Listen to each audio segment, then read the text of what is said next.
Facebook and YouTube. And I'll do my countdown here. So we are starting this live in 5, 4, 3, 2, and 1.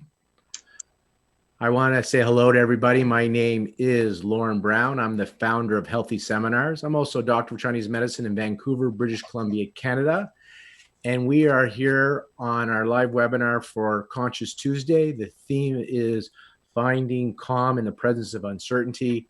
And our presenter, our speaker today is my friend and my colleague, Keith Bell. And his topic is going to be on helplessness to harmony, cultivating strength in crisis, challenge, and change. Quick little bit of housekeeping, and then I just want to introduce what we're doing here. We're filming this on March 31st of 2020. As usual, our disclaimer, this is not meant to be medical advice. This is for educational and entertainment purposes. If you have a health condition, if you have that virus, that guest that shall not be named, please do seek out a healthcare provider. Again, this is for educational purposes only. This is not meant to be medical advice. I do want to let you know that on Healthy Seminars, we have created a page called healthyseminars.com resources. And on that page, you can see, I'm going to see if I can actually share that. I may or may not. Here's our com page. So I just want to let you know, here's our com page, but we have a resource page. Here we go. And so if you go to healthyseminars.com/resources, we're updating it daily. So you can see all the stuff that's happening. So we got a lot of free stuff. So telehealth information, topical webinars, Conscious Tuesday, that's today, Throwback Thursday, and then other stuff that's happening at Healthy. So just please check out that. You can see a bunch on telehealth, some free webinars that are coming up this week, Sharon Weisenbaum and myself. And there's just lots of fun stuff on the Conscious Tuesday, on the that's on the healthyseminars.com resources. As we have more content for you, people come forward that want to share, whether it's free or paid, we'll put that stuff on that page so you can find it in one place. That's healthyseminars.com/resources. And that link's also halfway down on the homepage. And then today, here we are with Keith Bell. This is Conscious Tuesday with Keith. So I'm very excited that he's here. And I want to let you know that's coming up and we have more to schedule. April 7th, we have Yvonne Farrow, who's in this room with all of us. She's going to do a talk on consciousness and chaos, how to help your chi deal with evolutionary stress. I'm sure there's a few 8 extra points in that one.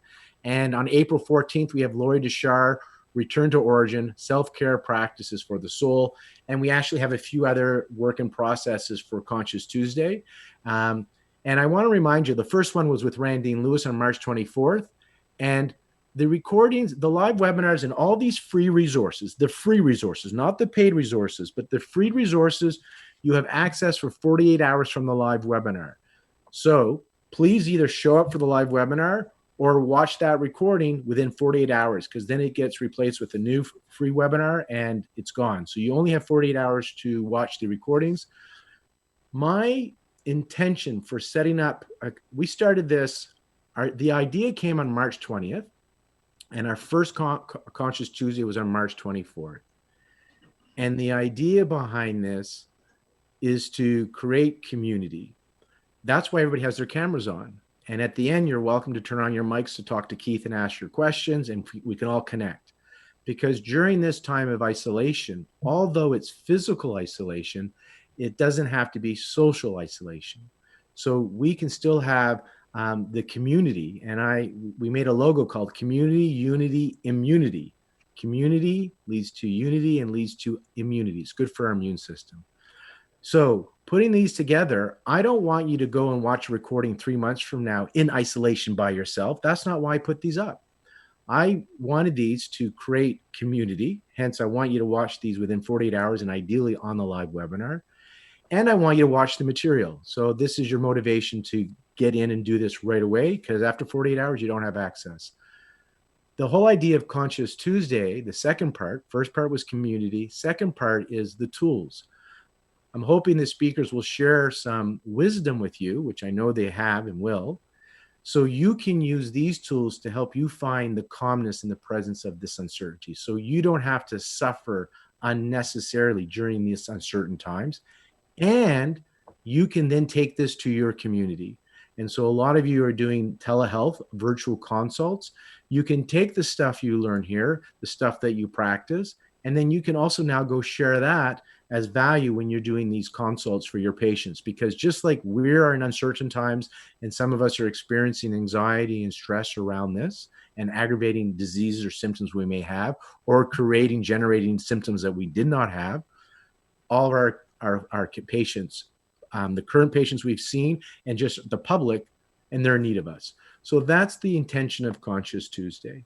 And again, you can check out Conscious Tuesday on healthyseminars.com/com is where you see the list of that.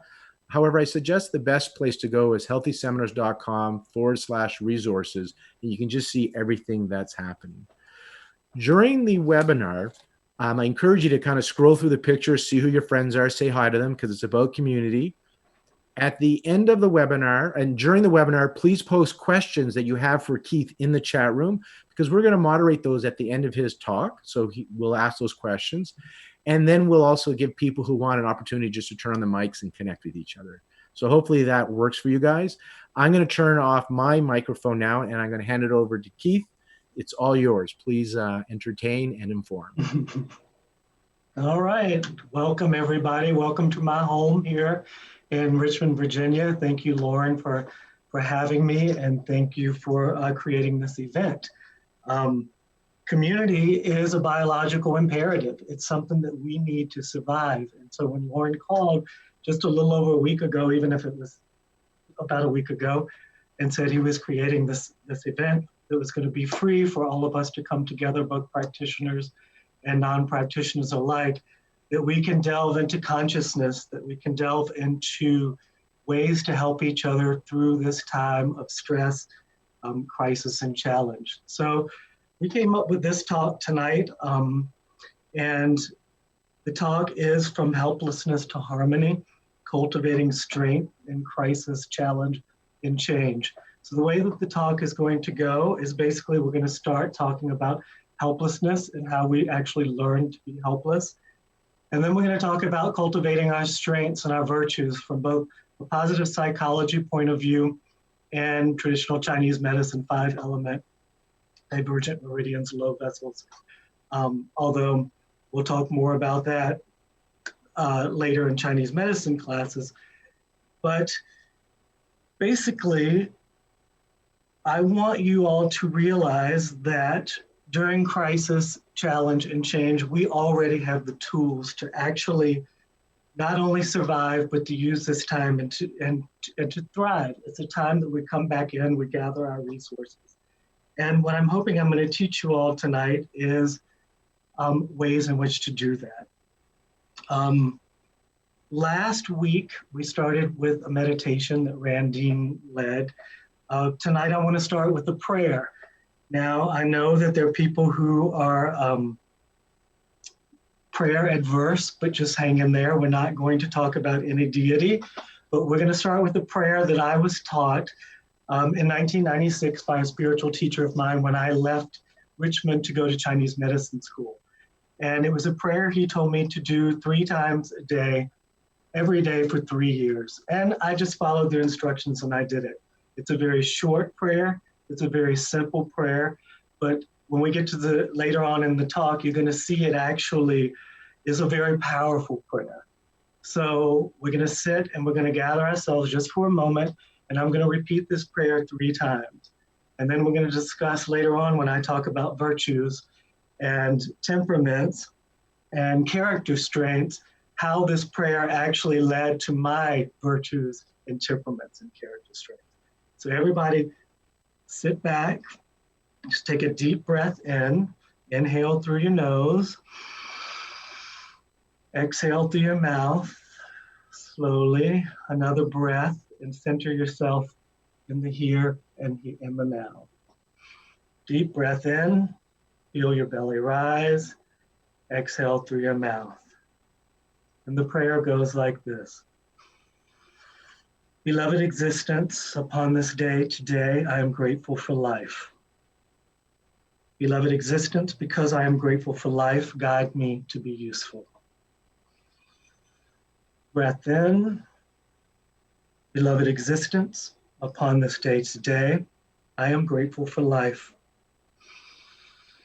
Beloved existence, because I am grateful for life, guide me to be useful. And one more time, beloved existence, upon this day today, I am grateful for life. Beloved existence, because I am grateful for life, guide me to be useful. So be it. So, this prayer contains, even though it's simple, character strengths of spirituality, of gratitude, of courage, of propriety, curiosity, kindness, transcendence, humanity. These are all core values and core strengths that we all have and were born with. Beloved existence, spirituality, transcendence. We recognize that we are connected to a greater good. We are created, we are connected to something bigger than us. Because I am grateful for life, gratitude. Because I am grateful for life, guide me to be useful. That is curiosity, courage, propriety, and kindness. We're going to talk about each one of these personality traits, character traits, and virtues in detail when we talk about how to navigate crisis, challenge, and change. So I want to start with helplessness. A lot of people don't realize that helplessness and hopelessness is a learned behavior. I'm coming to this from years of research in burnout syndrome. So basically all this information I'm giving you tonight is coming from my research in thinking skills. I was professor of thinking skills at James Madison University here in Virginia, and we taught people how to consciously change. It was a consciousness studies class, and I took this information and I've been researching and writing in the field of burnout. What I've come to realize in studying burnout is one of the main reasons that people burn out is because of trauma. Trauma at an early age. It can be birth trauma, it can be inherited trauma, it can be early childhood trauma, adolescent trauma. But basically, when we're traumatized at a young age and we can't physically do anything about it, we learn to be helpless. For some people, this crisis that we're going through right now is the very first time that they've had to deal with a crisis, with trauma. People losing their business, people losing their money, people losing family members. For some of the people who I deal with, this is the very first trauma in their life, and they don't know what to do with it. And so they feel helpless. And those are the ones that I'm trying to reach right now, because once you realize that there's something that you can do, that you have control over some aspects of your life, then you're not learning to be helpless.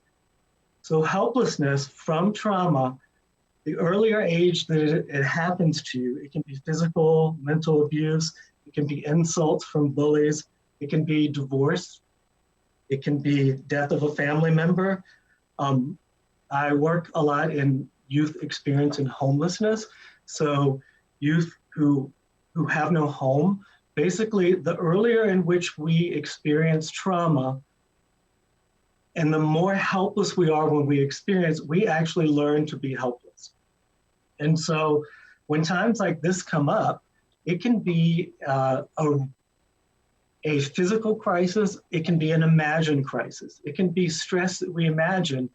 People will revert back to their traumas. People will revert back to helplessness.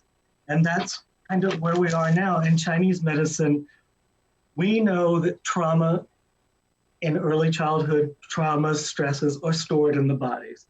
Chinese medicine, we say we create low vessels, we create divergent meridians, it can be stored in the extraordinary vessels. We actually have a system theories of how these traumas are actually stored in the body and in the mind.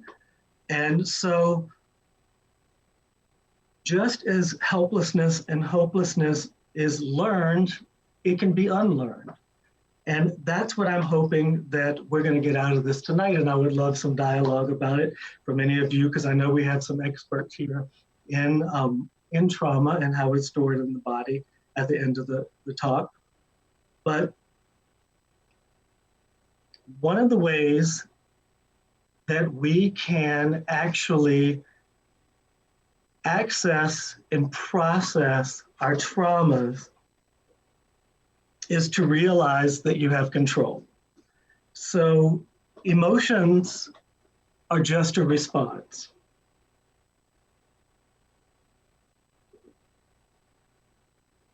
Emotions in the body are the same energy as our virtues.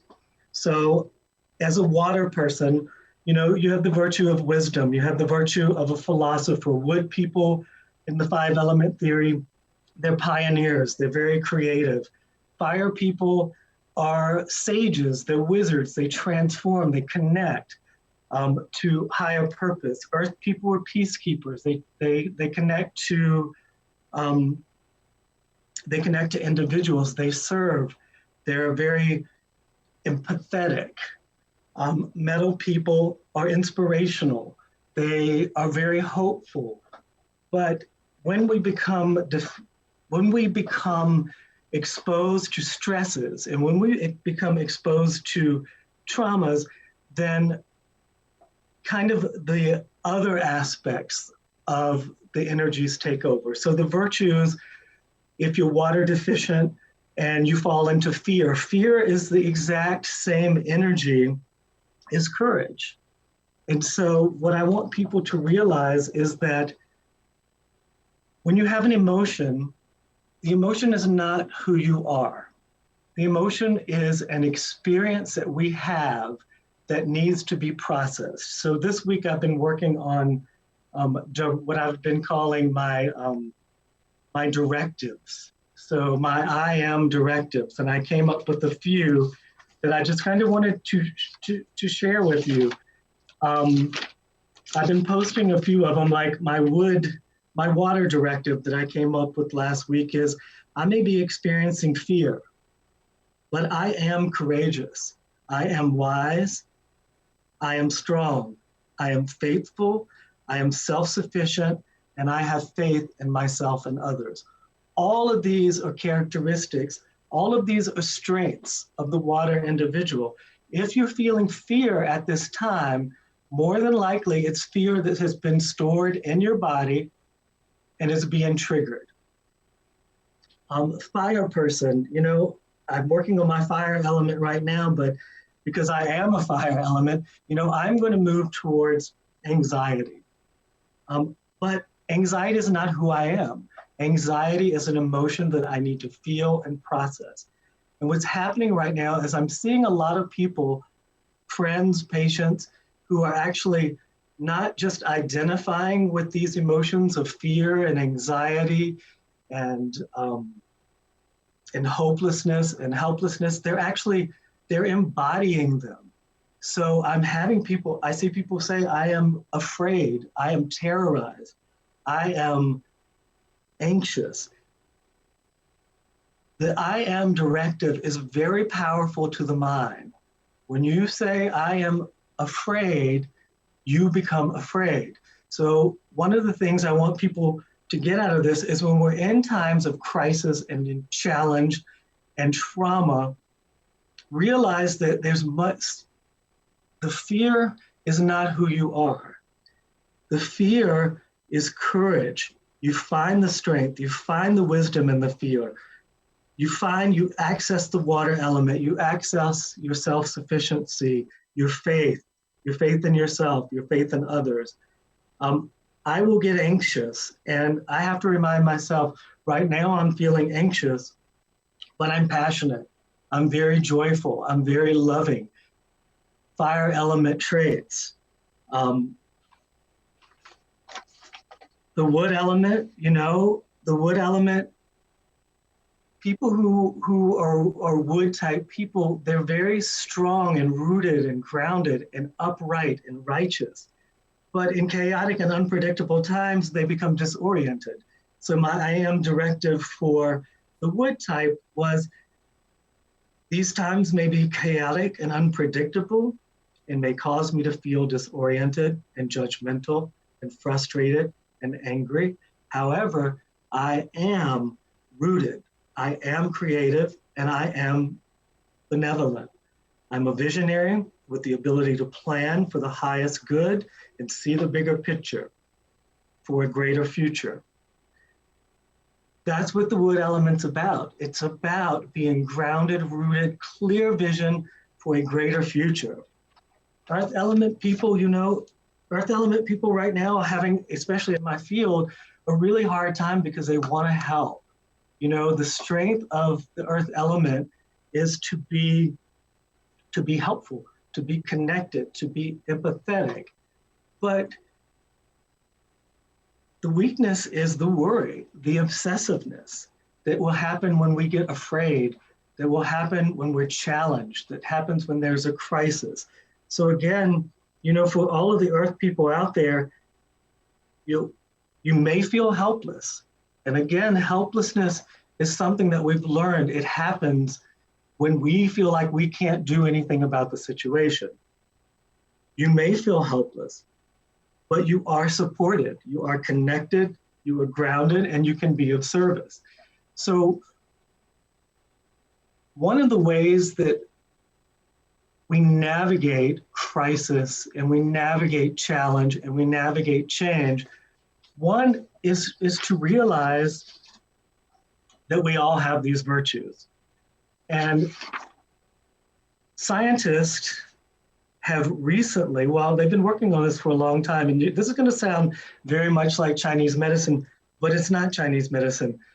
Scientists in positive psychology, psychologists, psychiatrists, researchers have come up with a list of 6 core virtues that everyone has. And these core virtues, when the researchers looked at all the classic works of human virtue and human goodness across religions, philosophies, and classifications in the arts and in the literature, they found that there's 6 core virtues that we all have. Wisdom. We all have access to wisdom. Courage. We all have access to courage. Humanity. We all have access to humanity. Justice, temperance, and transcendence. It sounds very much like Chinese medicine. I mean, when I look at this, wisdom and courage is very much the water element. Humanity is the earth element. Justice is the metal element. Temperance, the wood element. And transcendence is the fire element. We are dealing with a metal element imbalance right now when we're dealing with this crisis of this virus that's impacting the lungs. The lungs represent the metal element.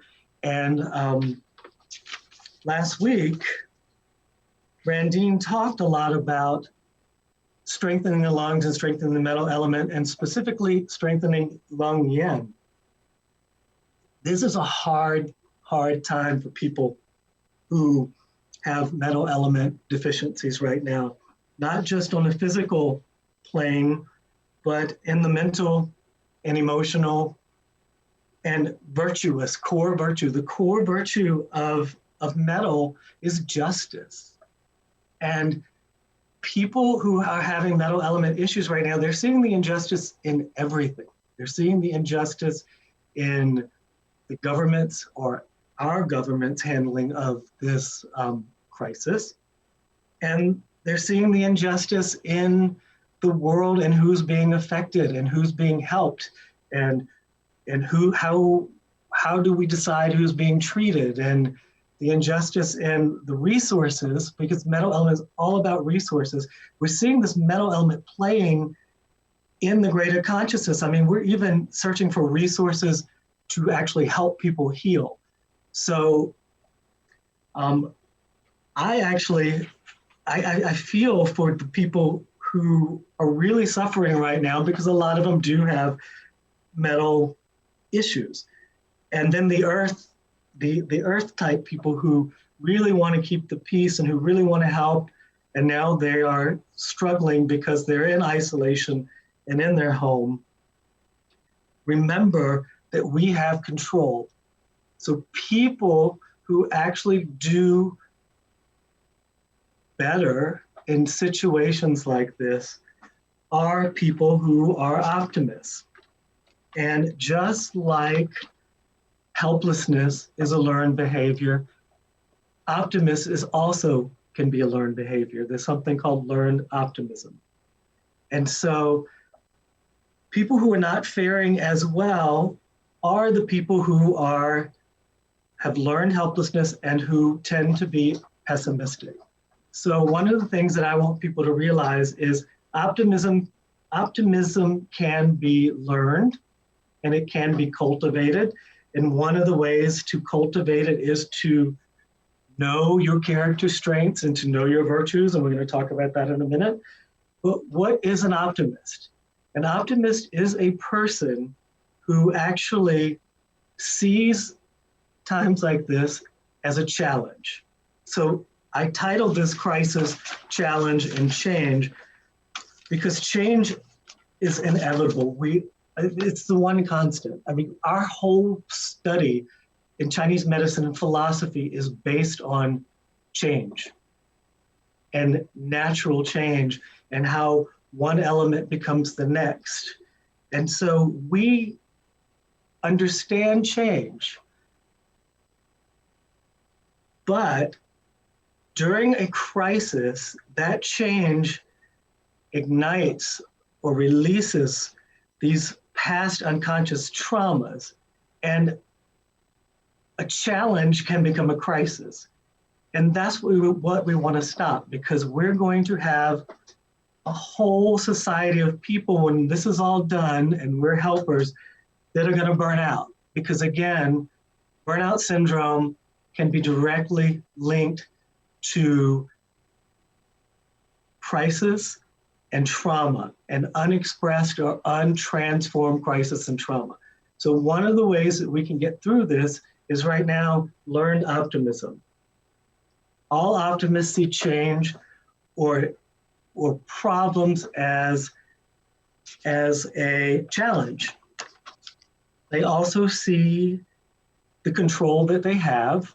We'll talk about that. And then they go to creativity and they transform this challenge into a creative endeavor. And I'm seeing this a lot with my friends online, especially the people who are already creative, and we're all creative. It just, are we going to create for the positive, or we're going to be destructive? And so take this time, take this isolation, and go within and see it as a challenge. A lot of people are doing really great work online. I'm seeing artists who are taking I have a lot of friends in New York City, and they're actually painting and drawing their daily life of being in isolation. And they're beautiful and they're inspiring. And that is people saying, hey, this is a challenge, but here are the things I can control. I can control what I put in my mouth. I can control my diet. Well, most of us can, because we're from actually a privileged group of people that we can still, for the most part, eat right. We can exercise. We can take these challenges and make them into a beautiful piece of art. We can take them and make them into beautiful music. I'm seeing a lot of poetry coming out of this. These are people who are optimistic. And the studies show that really about 80% of us, it's about 78% of people are optimistic. But there's that 20% who are pessimistic. And unfortunately, we do have negativity bias. We have in us, in our DNA, negativity bias. We are programmed to remember the negativity and the things that happen to us that are harmful and bad. And this is because we had to survive. You know, the old story that everyone tells is, you know, you're walking you're a caveman and you're walking through wherever cavemen walk, and you walk past a cave, and it's a beautiful day, and there are beautiful flowers, and you hear the birds singing, and the roses smell good, if they had roses then, and all of a sudden, a lion jumps out. He comes after you. You're going to remember that. You're not going to remember. We're not programmed to remember how good the sun felt on our face, how good the rose smelled. But years and years and years to the rest of your life, you will remember the danger in that cave. Well, the dangers that we have now they're unseen. They're lifestyle dangers, yet we respond the same way. We have the stress response to daily stressors of work, relationship, technology. We have stress responses from this unseen viral pathogen. And because we're not programmed to actually have control, this is not something that we can run from. So our stress response basically is that we run, we fight, or we freeze. And because this is an invisible pathogen that no one knows about, we don't even know how to treat it really, we can't run from it.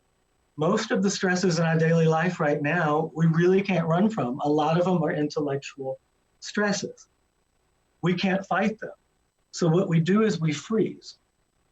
And that's a biological response to freeze in a time where we don't have the capabilities to actually cope. And so in Chinese medicine, we start setting up divergent channels. We start setting up low vessels. We start actually creating new pathways in our bodies that store these crises, these traumas, these stresses that we don't have the ability to cope with. We know in positive psychology and brain science that all you have to do is find one thing in your life that you can control, and the brain thinks that it can control a lot more than it can. So right now, what we're seeing is that people are using this time of challenge, and they're finding areas of their life that they can control. And again, that's an optimist. We have to be conscious of the pessimistic thoughts, because the first thing that we want to do from our biological imperative is to respond negatively. Again, we have these emotions. We have anger, we have frustration, we have fear, we have terror, we have anxiety, we have worry. Those are okay, but realize that that is a stress response, and you want to get them out of the body. All stress response is stored in the physical body. It's not just mental, it's not just emotional. You have a cascade of physical reactions from change of blood pressure, hormones released. And if you don't do something physical to stop that stress response, then the body stores that stress in Chinese medicine in these various collaterals. And luckily, us as Chinese medicine practitioners are going to have a really interesting job when all of this is over, because we have all the tools that it takes to process this trauma, to transform this trauma in our patients, in society at large. So that's why it's important. The reason I'm giving this talk, it's important for us to process this now, so we can be there for people when all of this is over. The first response it's programmed to all of this, again, is a pessimistic response. It doesn't make you a pessimist. So 20% of society is a pessimist. And what do pessimists do? Pessimists take things personally. They see it as pervasive, and it's permanent. So what happens is something goes wrong. Something happens to you that creates anxiety, fear, frustration. A pessimist will say, oh, I did something wrong. This is my fault. My relationship ended because this is my fault. My job ended. I'm going, the reality is a lot of people will lose their career right now, or not us, but I have a lot of friends losing their businesses. The optimist is saying, all right, this is time for me to start over. I can reassess. I can actually look at things that I was not happy about or satisfied with to begin with, and I'm going to be creative and I'm going to build a new business of some sort. I'm going to build a new life. Maybe they didn't even want to have that business anymore. The pessimist will say, I did something wrong and it's pervasive. I do everything wrong and it's permanent. I will never do anything right. So that line of thinking can come from unprocessed trauma because people become overwhelmed and they set themselves up in a pattern of creating more trauma. And so they're like, this happened to me. I'm a bad person because it always happens to me and it's never going to change. The problem with pessimism is it's catchy. Same with burnout. Every one of us in this room, if this were our job and you were unmuted and we saw each other every day and we were going to work, every one of us in this room could be an optimist. But it only takes one pessimist. It only takes one burnt out person for it to spread into the whole community. It's kind of like, this virus we're dealing with. So how do people learn to not be pessimists? One of the ways that people learn to not be pessimists is they have to realize that we all have inherent strength. Again, back to the 5-element system, wood, fire, earth, metal, water, there's strength in each of the elements. The scientists that I was telling you about that came up with the core virtues also came up with a list of strengths that every person has to some degree. And basically, this is what I use in my practice when I'm dealing with people who are burnt out or they have no clear vision. I happen to use something called the VIA or the VIA Me profile, VIAME.org. And it's kind of, it's a system that actually tracks your character strengths from your signature strengths, which tends to be 5, which means you have to do no work at all. This is how you respond. It comes naturally to you, to about 15 middle strengths and 5 lesser strengths. Now, I have no tie to this organization. I just like the way it works. I've also used the Enneagram. I don't know if any people on here have ever used the Enneagram for strengths. And I've also used a Berkman report that tells you your strengths. But what everyone needs to realize is that we all have character strengths.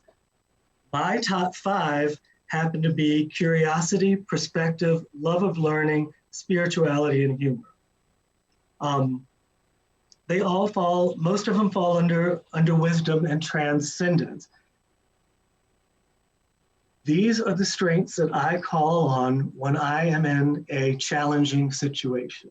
So I know my top number 1 strength is curiosity. And I had no clue about this when I started doing research into character strengths. I was actually writing a paper on curiosity because in my practice, I come from, when I'm developing treatment plans and I'm working with patients, I always rely on curiosity. I leave it open. I like the strength of curiosity because it's an openness and it is a mindfulness. It brings you to the present. So when I'm doing treatment plans, I have a plan, but I don't really stick to what is supposed to happen. I let the treatment do what it does for the patient and let the patient heal in the way that the patient heals. And I'm curious. And that's what I'm relying on this time right now. I'm sitting back and I'm saying, I'm a curious person. I'm just watching. I'm being wakeful. I'm going to see how this plays out. But I also have a love of learning. Pessimists and people in trauma and people who burn out a lot of times don't realize what their strengths are. And so they're actually working from lesser strengths. So, you know, you may be, I would just go ahead and tell you my lowest strength, my least strength is self-regulation. I am a fire element, and self-regulation, you lead me to my own devices and I'm not going to know what to do. You put me in here right now, I have my governor telling me when I can leave the house and when I can't. I'm loving it. It's like, okay, I know what I can't do. And so now my curiosity and my spirituality and my humor, my love of learning, I will sit in this box and I'm an optimist and I'm going to see it as a challenge and I'm going to do something creative.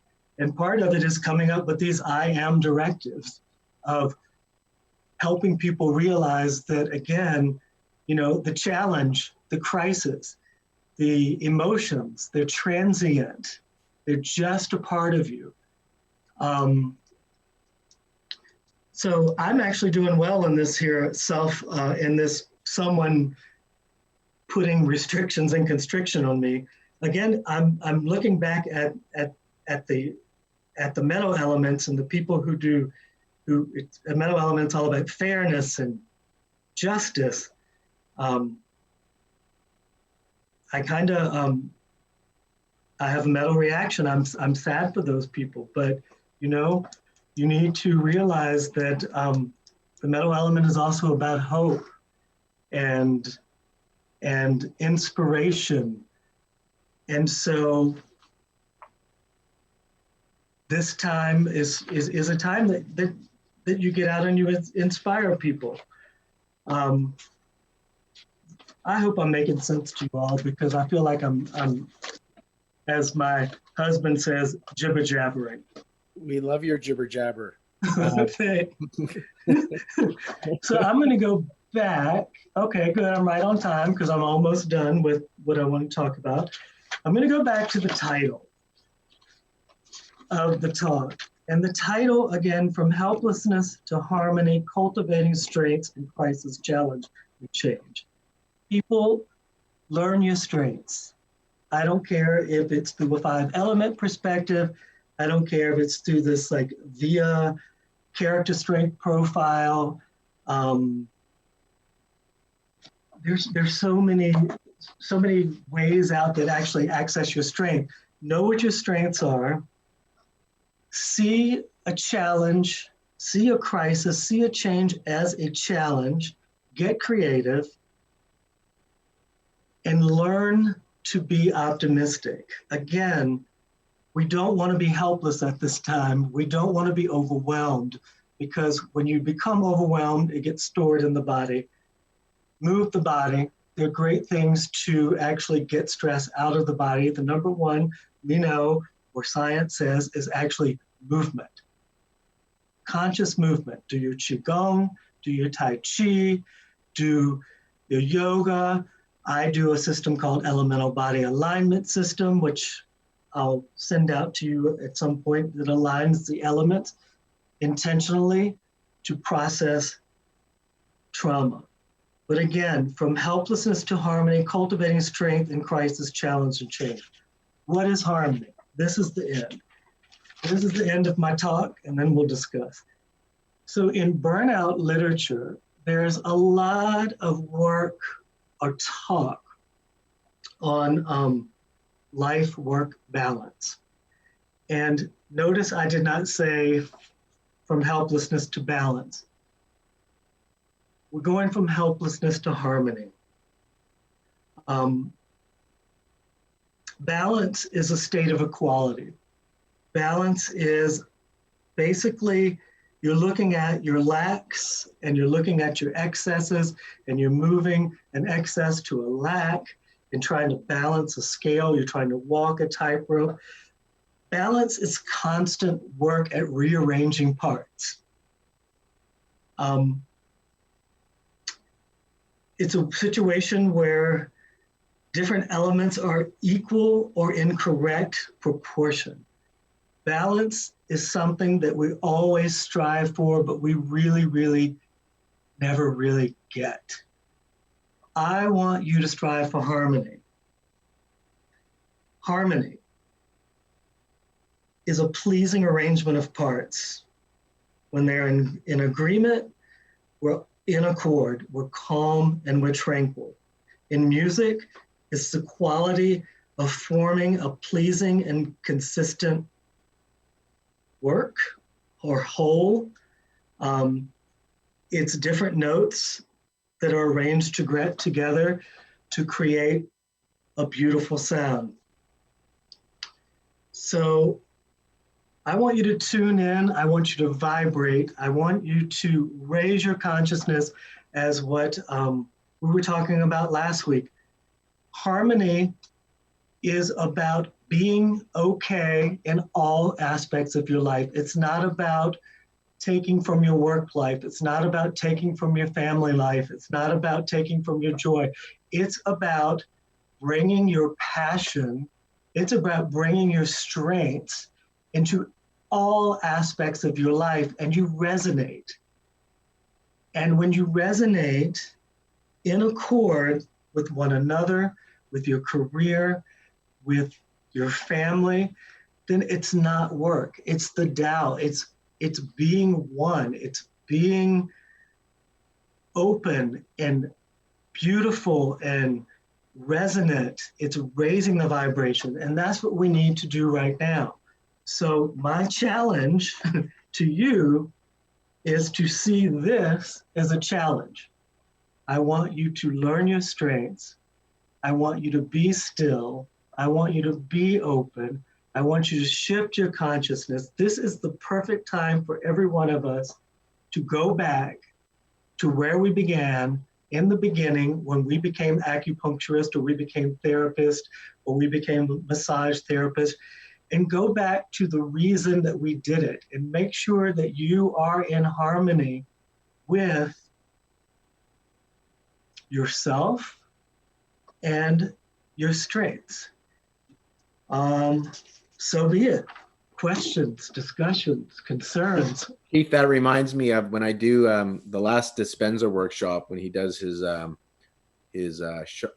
energy center balances. He's always using harmonize. He's always telling you to harmonize all your centers. We're gonna get some questions. We're gonna turn on some microphones as well. I just want to say there's a few people here I know personally. I see a bit. I see Aaron Taylor. Like some people have their cameras on. My good friend Susan Minich I see over there. This is so awesome.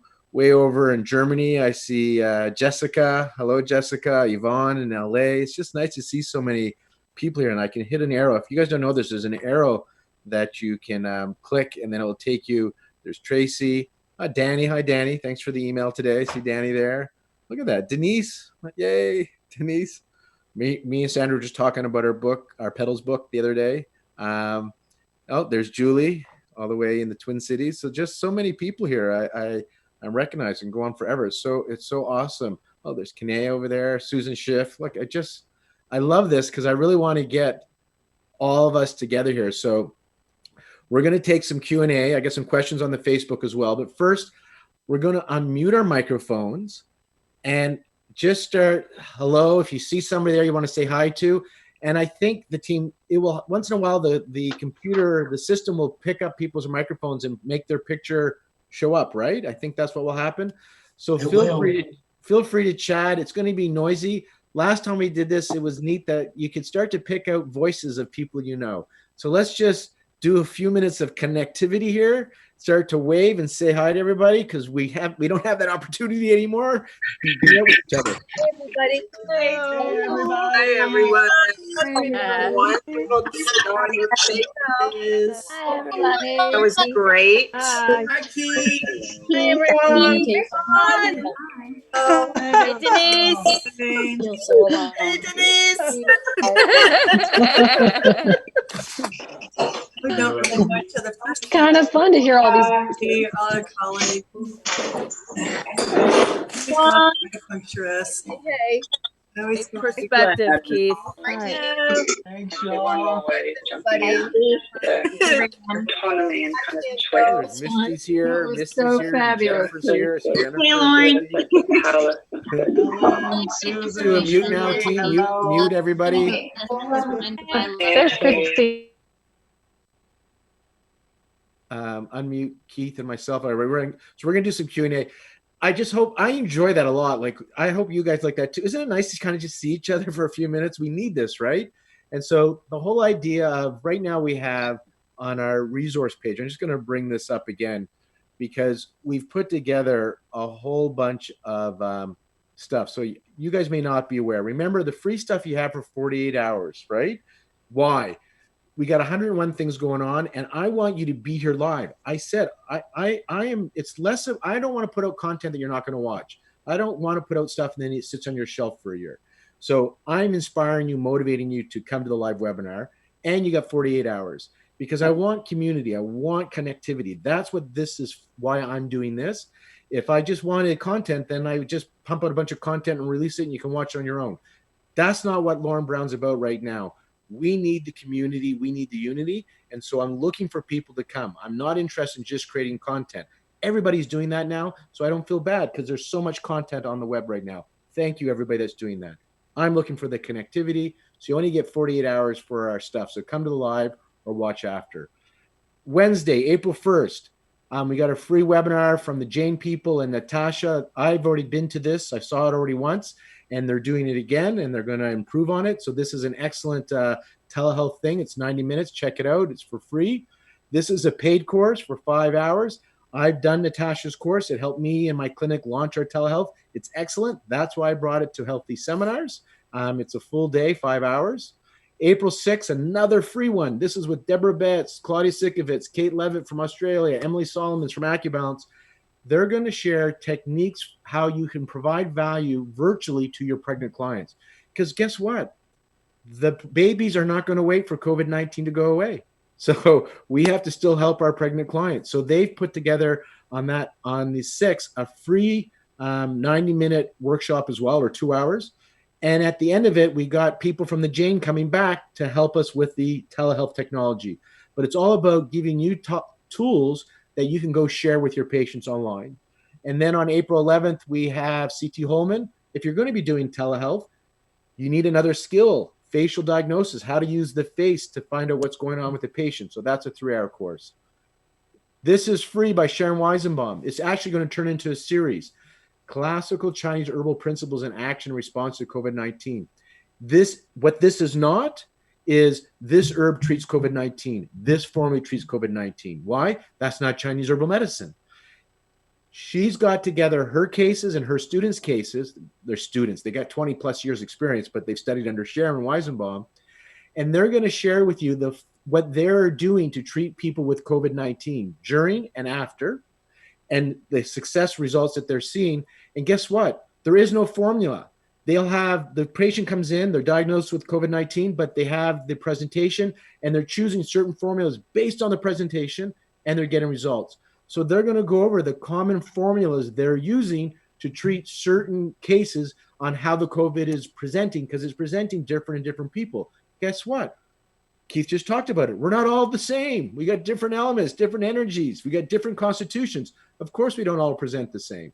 So Sharon's going to do a series of talks. We're going to have 3 next week from people. But this Friday, the first one that's free is on Friday with Sharon Weizenbaum. And then me. Oh my God, I'm going to do something too. I'm going to bring in the yin yang of surviving this. So I'm going to talk about being, going inside, the important part of that. And then the doing. There's an Arabic expression that says, trust in God, but tie up your camels.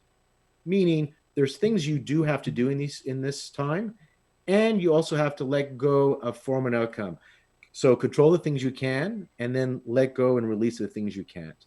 So I just wanted to share that. This is all, and then there's Conscious Tuesday. We got more of these coming up. Throwback Thursday. Oh, on Thursday, we got we're doing a replay of the Late Al Stone. This was one of the most popular metagogy for those that have been with me for a long time, our old platform. There is a old metagogy pulse diagnosis by the Late Al Stone that was just fun and excellent. So we're doing that as our replay. The whole idea about this is we get on like this with cameras on, we watch a course together, so we're in community, and then at the end, we discuss this course and just talk about it. And then we have upcoming live webinars. We planned a whole bunch of live webinars. We didn't know about COVID. They're still going on. So they're webinars, great for isolation, but to let you know, there are a bunch coming up. And then we have a sale on all our on-demand prices. As long as we're in isolation, the site's on 25% off, and that coupon code is healthy25. All that can be found on the healthyseminars.com/resource page. So I just wanted to let you guys know about all that. Now we got questions. I want to do a Facebook question first.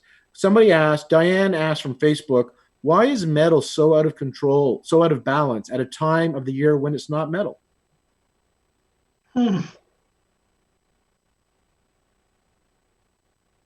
That's a good question. And I'm going to be politically correct. I think there's a lot of injustice right now, and the metal element is all about justice and clarity and letting go and inspiration and hope. You know, in America anyway, and I can only speak from the news that I read here, is and the younger generation that I hear talking, they are really bringing to light how much injustice is in the world, that there's only a certain amount of people that have a lot. They have most of the resources. Metal is a resource, and most of the world do not have those resources. This is kind of leveling the playing field right now. You know, so some people were talking about, I mean, the earth is the mother to metal. The earth has been abused. It's righting itself. It's taking care of its child. But I think a lot of it has to do with the injustice and the sadness and the grief around said injustice. That's just my thought. Thank you, Keith. And can you guys, at the bottom, you can raise your hand. So we're going to give you mics. So rather than texting your question, if you have a question, feel free to just put up your hand, and then we will unmute you so you can actually bring up your question in a voice if you like to. Oh, Brian's on here too as well. So let's give Danny the microphone. Can we unmute Danny, please, and see what she has to say? So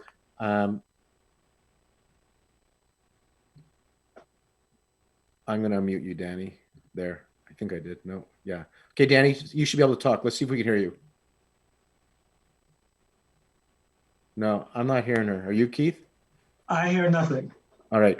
You're unmuted, but the mic's not connected. So we'll mute you again, but we'll read your question here. I've been curious, thinking about how this year is a rat metal yang year and also a water yang year. Maybe more of a comment than a question. Somebody said, Kathleen says, this is our collective negative karma. You know, the earth is, we've been sent to a room. So many people have said this. The universe has basically said, everybody go to the room and self-reflect.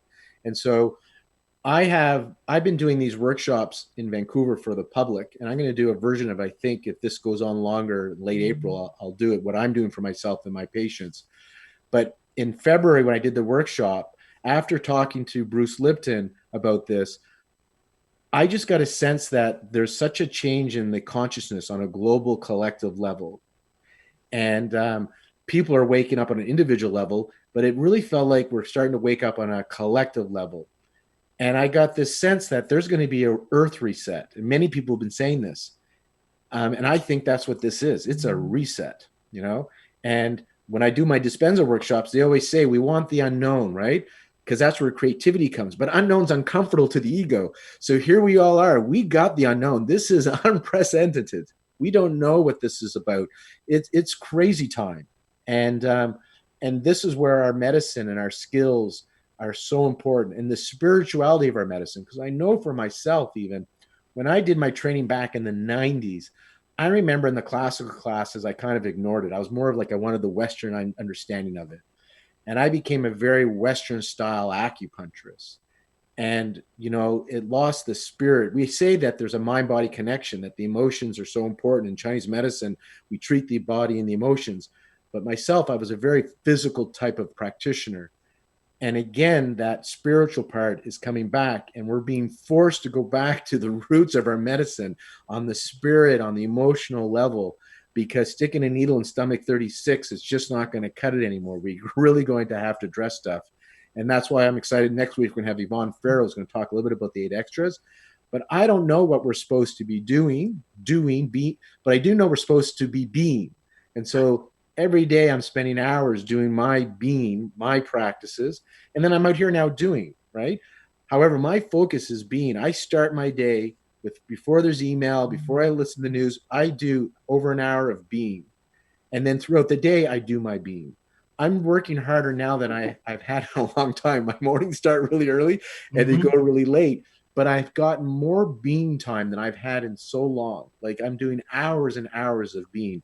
And it reminds me of a dispenser workshop where you're going for 15-hour days, and maybe 5 hours of those, at least maybe 7 hours, you're in a meditation, and then the rest is lecture. And so today, a lot of my days in a form of meditation, and then the rest of the day I go out and I am today moderating this. I had patients on my telehealth, and so my doing is still happening. It's coming from a great sense of being, and I just feel that we're in a major universal reset. It's uncomfortable. I don't know. Nobody can predict what's going to come from this. However, it is nice seeing some of the wonderful things that people are doing and shifting, seeing some of that. And like Keith said, you can focus on the positive, negative. You can look at what people aren't doing in the negative side, because there's that. And then you can look at the unique individuals and collectives of what people are doing. And it's pretty amazing, right? And that's what I'm choosing to focus on and be a part of. Like as Keith said, be a part of that positivity, what you can do. And here we are. You guys are here as a community. Are there, my moderators, are there any people that have questions? Because please feel free Well, to. look, I want to add to what you just said. Also, we're in a time of the wounded healer, where we're wounded and we have to heal. The metal element is the alchemist. So, taking lead and turning it to gold. Again, you take a piece of gold, you see your reflection. You're right. This is a time of reflection and actually transforming. I mean, we can use this metal element and we can become alchemists. So I just wanted to, again, harness the power of the element. Yes, the weakness of the element we see right now with these lung diseases and hopelessness, but the power of the element is an alchemy. And when you study medicines like this, that's what we learn to do. We learn to harness energy, we learn to make change, and we are essentially alchemists in our field, in our practice. So this is a great time for reflection, but it's a great time to again change and take the shit, take the lead and make it gold, polish, refine. That's what we have to do. Keith, and for everybody to hear this, it's silly, but for the last couple of months, I've been meditating and praying. I wanted to, I want to win the lotto so I can just spend a month and read, write, and meditate and do nothing. And now I have it. And I did say, this is not what I had in mind, but here I am.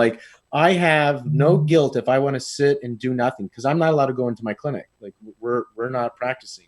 And I was like, wow, I really can. I don't have to feel guilty. It's not like, oh, people are working, I'm sitting home. I'm not allowed to. That's my perception. It's kind of a gift, Yes. Yeah, Deborah says, be careful what you ask for. It's exactly, Deborah. That's what I said. I was like, woohoo. I go, that's what you heard? That's what you heard when I said I want to do nothing? Did you not hear the part? I want to win the lotto and so I can do nothing? But yeah, that's the unknown. Money, You don't know that's how our you're going metal, to that's the resources. Yeah. That's, by the But way, these there's a challenging contingency. times, if they don't break you, like that expression, they make you stronger. And I've never confirmed this, but I remember somebody telling me that a lot of the plants that have anti-cancerous properties, if you actually set them up and take all the stresses away, so they have no environmental stresses, no stress in the soil, it's perfect. They don't develop those anti-cancerous properties. So there needs to be a little bit of stress, not enough to kill it, but the stress makes it stronger. I've heard vineyards that they grow best on the rocks in like tougher environments versus the perfect environment. And so for us, this is where this friction, this stagnation, this stress, I don't know what the right term is, but you're right. It's the alchemist. This is going to help. This could help refine you. It doesn't mean it's an enjoyable experience. However, I do remember in Eckhart Tolle's book, The Power of Now, he does say you can be at peace in an unhappy situation if you're able to find that present moment. And that's what I'm going to talk about on Friday, by the way, as part of the practical tools. I'm going to talk about the how to present moment. It's easy to say be present. I have some simple tools to present moment you. I call them tools and gimmicks. But this is an unhappy situation. People are going to get ill and people are going to die and people are going to lose businesses. Like I'm burning cash right now because my clinics is closed. My men are still working. And I'm like, how long can I do this for? Right. And there is some worry around that. Then I find my peace and I get present and I can be at peace in an unhappy situation. And when you're present moment, then you're a resource to either remove yourself from the situation or change or improve the situation. And as Eckhart says, if you can't remove yourself from the situation and you're unable to change or improve the situation, which comes from a resource brain, when you're whole brain, not in panic, then you continue to accept what is, and therefore you won't suffer, because it's the suffering of fighting with reality that causes the resistance, what we call chi stagnation. Oh, Joanna, we can only teach what we know. We're learning a lot right now. Yes, yes. And as Keith said, we are in a great position because the post traumatic growth syndrome. Did you hear what I just said there? The post traumatic growth syndrome after this event is going to be great. We're going to have an opportunity to really help people. But like Joanna said here, we can't teach what we don't know ourselves. We got to be, I think part of the reset is the false prophets are not going to have as good of a time working with people. You have to walk the talk. You have to practice the practice, which Chinese medicine says a long time ago. You used to be, you can get enlightened from an unenlightened, you can become enlightened from an unenlightened master, meaning if you just follow what they say, even though they don't do it, you can benefit, which there's truth to this. I do think with this reset, this alchemy that's going on, this distilling down, you have the opportunity to practice these tools that you're learning from Randine today with Keith, next week with Yvonne, a week after with Lori Deshar, and practice these and then take these to your patients. And that's why we're doing this. I'm hoping you're going to do that. More webinars on PTSD treatment? Definitely. And I forgot to mention, it wasn't planned because we didn't have Conscious Tuesday, but Keith already has a webinar set up. Is it May or June? But on burnout, just so you know, there is a live webinar for Keith coming up in a couple of weeks if you go to Healthy Seminars. And yes, Randy, I'm talking to a couple of mind-body experts in our field, our mental health experts, that's what they've been doing, not just because COVID's here, but this is what their whole life thesis work is. And so that will be coming out in April. I have one that we will be releasing what she's going to do in April. I just got a few more details. And then she's got a whole bunch of coursework, and she is a rock star. As you know, I don't like I'm not about the quantity of content on my site. I'm about quality. I've been around long enough. I don't need content. I'm only about the quality. So I'm putting stuff out fast, I think, but I still need time to check things out. Like Natasha's webinar, that's tomorrow, and then her telehealth.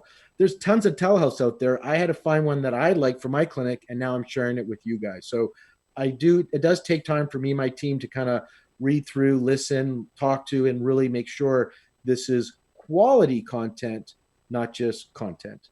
And so hopefully those that have been following healthy know I do my best to do that. And so I always say we're not the cheapest CEU company in the world, but if you're looking for cheap CEUs, you should go somewhere else because we're about learning and you get CEUs for it. CEU secondary, improving you primary. And we hire people that are worth their weight in gold.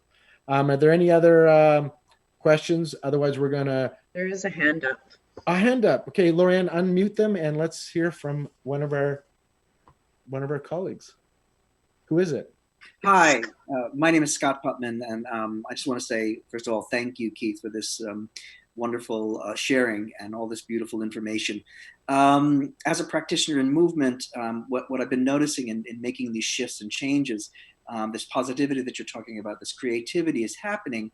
Can you speak a little bit to how grief factors into this? Because at this time of change, I think there are people having a hard time navigating the sort of spectrum of grief for them, and how we as people who are practitioners, healers, these kind of people who are gathering today, how is it that we can help to be compassionate about that journey in supporting the information they're talking about, while still recognizing that grief exists in this change? Well, grief happens to be the emotion that upsets the metal element. So there's grief and then there's longing. So grief about the past, a longing for the future. Too much longing is a habitual behavior that creates an excessive metal element. And the metal element is all about letting go, inhaling, inspiration, taking in, and releasing. And so it's natural right now when we're having all of this metal stuff happening for there to be grief, there to be sadness. But there's also, what you focus on is you focus on the virtue of the metal element, which is balance. Even though we're talking about harmony, the metal element is about balance. It's about non-attachment. It's about inspiration. It's about self-worth. So, grief is a tough one, and we have to feel it, and we have to process it, and we have to move it. We have to exhale. As I've heard someone say, exhale and dive into it. Lauren, any of my other acupuncturist friends out there have something to say about it? Grief in the metal element?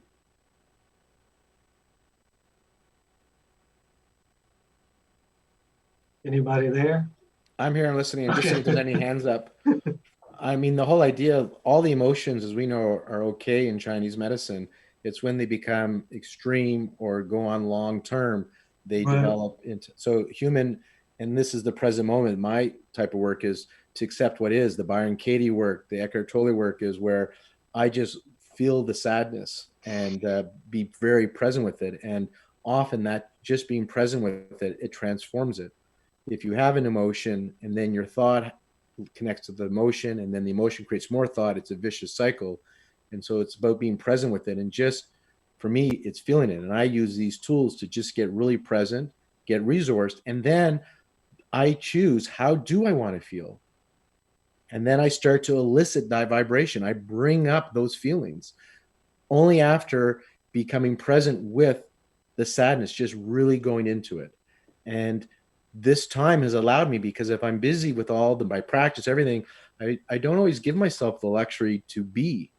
And now when I have sadness or frustration or fear, I take myself out of my family unit here, because we're all under one roof here, and I go somewhere and I just work it. I have tools and I just go into it, and I, out of curiosity, I see if it transforms. Because really, I joke, but when I'm worried or fearful, right now I got food on my plate, I got a roof over my head, and I have comfort. And so in the present moment, right now, my present moment is really excellent. It's only when I start to regret my past or fear of the future. And so I take time to collect myself. I know that doesn't, it's not really what Scott was totally talking about, but this, this idea of the exhale, I love, Keith, it reminds me, I don't know where I read it, but we die every moment, but we trust we're going to live another day. Every time we exhale, we're not guaranteed there's an inhale after that. Like when you die, there's an exhale and then there is no inhale. That's death. And we, for whatever reason, breathe all the time. And every time we take an exhale, and we have this trust that we're just going to inhale again. And so I've done a meditation on that on a long plane ride where I just meditated, watch my breath, but focusing that this could be my last exhale and just focusing on the letting go, surrender, release, because this could be my last exhale. How do I know I'm going to get another inhale? Yeah, plane flights are an excellent place to meditate on death. You have no control. No. You have to release. The worst thing they did to airplanes was put Wi-Fi on it because I felt like I don't have to work because I can't. And now I'm like, oh, should I get the Wi-Fi? And now it's free. So that's the worst thing airplanes ever did to me is Wi-Fi, because I used to get my best ideas 2, 3, 8-hour flights, not having my internet, not having my phone to email or work. I would just sit and be and relax. And then all of a sudden creativity came up. Now I go on and do everything I do when I'm not on a plane, so I don't get as much benefit. Sometimes when I was stuck, it was a joke. You have a pet, take your kid's got is sick, croup or whatever. You take them for a car drive, or take your kid for a ride when they're young to sleep. For me, it was like, I'm stuck. I need to go on a plane ride so I can figure this out. That used to be me. Plane rides where I figure things out.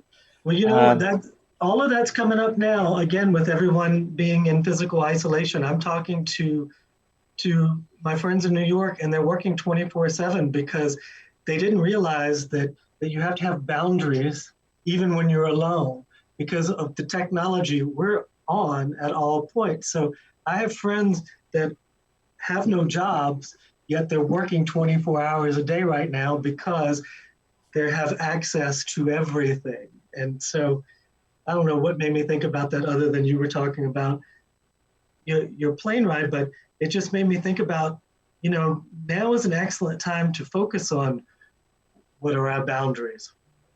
Yeah. That was a little tangent. And we have each other. Like we have, people that are like, Keith, you're our presenter. These are practitioners. So we all have so many amazing tools, and so many people here are doing amazing things.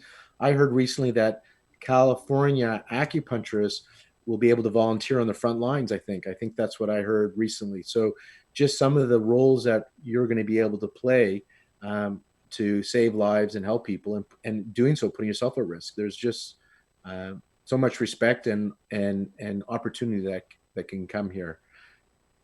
If there's no more questions, we're going to end in a moment. I did want to say, I can't remember who said it, but somebody mentioned the book that I think The Tiger's Tail. And he talks about stress and post-traumatic stress disorder. If that can be posted again, that was a good memory. He talks about shaking things off, and it's something I share with clients, and it's something to just remind you guys, is in the animal kingdom, when an animal is overly stressed, after they've had the stressful event, they kind of twitch and shake things off. Or you see two ducks, in a pond, they go crazy, and then after they shake, and then they're fine after. It's a way to release tension, build up stress, because when you are stressed, there's an incredible amount of energy that's being mobilized. You've heard of mothers being able to lift cars off their children, right? In accidents. There is so much strength. Now, in a real fight or flight, when you're being chased by, they say, the saber-toothed tiger, you need this energy.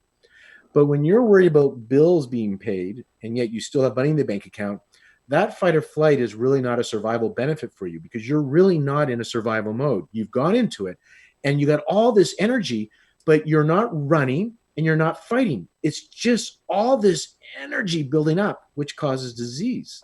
And so the shaking it off, like this little shake it off, the jump up, pound on your heels, do the Beyonce twerking, all that stuff is a way to help release, or go for exercise to release that energy, because when you go into fight or flight, this is why the energy is being removed from your reproductive system, from your digestive system, from your extremities to go to your heart, lungs, and major muscles, so you can either fight or flight. And if you're just thinking and building up this energy, it has no place to go, and it's not good sitting in your cells. And so that's why exercise or the shake it out, really jump up and down and shake it out for 5 minutes, or put on music and dance like crazy, is actually very therapeutic. And there's the science behind it. It is. And you know what? It's not just in animals, it happens in humans when you get fight, flight, freeze. So after the freeze response, if you're in a very stressful situation, not traumatic situation, say you are being mugged, raped, abused, beat, held up, and you enter that freeze response, what happens after the freeze response is shaking and twitching. It happens after you've been sedated for operation or surgery.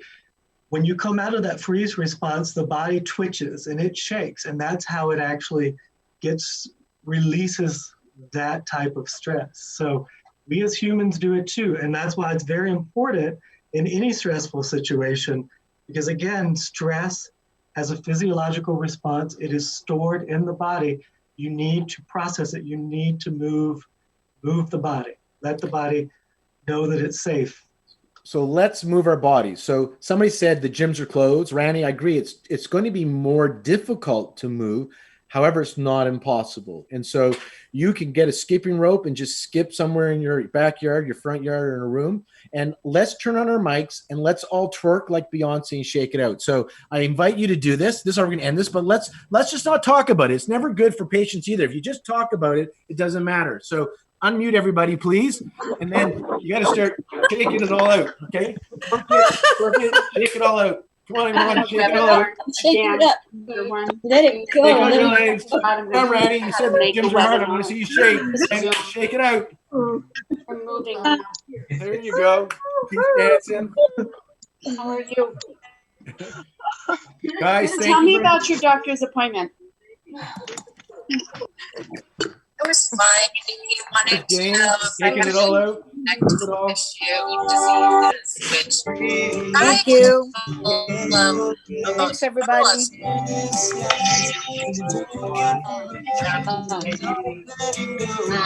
but to be honest, the patient Oh, fantastic.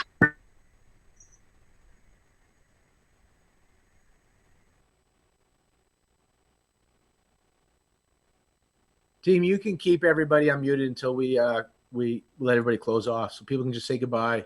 We'll stay unmuted, but we're done. Wednesday, we have a free webinar for you. Thursday, we have a free webinar for you. Friday, we have a free webinar for you. And Sunday, go to healthyseminars.com resources. Check those out. They'll probably slow down in the coming weeks because I'm building up my telehealth practice. So I'm going to start taking care of my patients. So hopefully you'll take advantage of this stuff. You guys are great. Thanks for joining. Cheers, See you guys everybody. Wednesday. Time for champagne. Champagne. All right. You can unmute us, team. See you guys. Bye. Bye. See you soon. Bye, everybody. Everyone. Thank Thanks so you. much. Thank you. Thank you. Thank you.